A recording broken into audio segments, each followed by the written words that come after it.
if you ask for something, it will be given to you, right? It's a very strange idea, but I like that idea a lot, and I believe, in my experience, that has been true.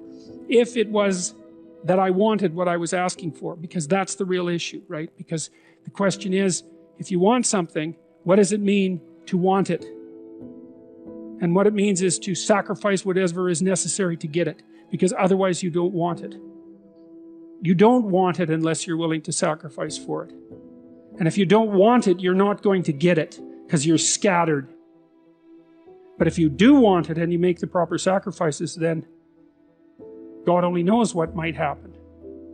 And that's see, one of the things I really like about the existential philosophers is their emphasis on personal responsibility. You know, many of them had an emphasis on the role that people had in shaping their own destiny. For the existentialists, and I think this was a consequence of the religious substructure of philosophical thinking, it was self-evident that life was tragic and bitter. And fair enough, but that isn't where it ended. The next issue was, well, there are better and worse ways of dealing with that, and the better way of dealing with the fact that life is tragic and bitter is to posit the self you could be and live authentically in relationship to that. The thing is, and this is, I think, part of life that's the intractable adventure. No one can take the adventure of life away from you.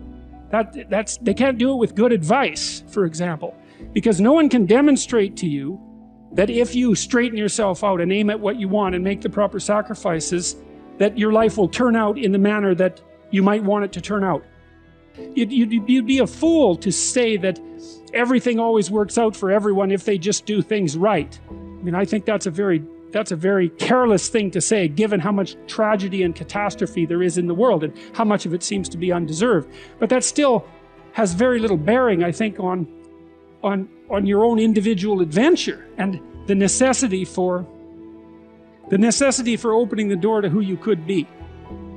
It's something that can't be stolen from you. I would say it's your destiny. It's a destiny that cannot be stolen from you. And you can forego it. You can say, well, I'm not willing to put in the effort, because what if I fail? Well, first of all, if you don't put in the effort, you will fail, because life is hard. And it takes everything out of you to do it properly. So you will fail.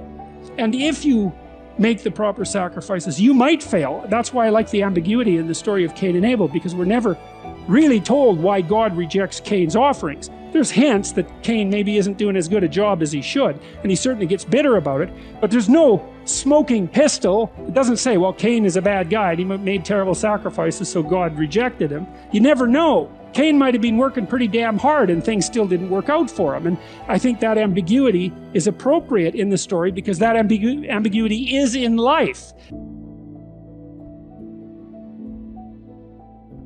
And I do believe, and I think that's why this most impossible of verses, knock and the door will open, why that's believable is that I have never met anyone who couldn't hypothesize a better them in some manner.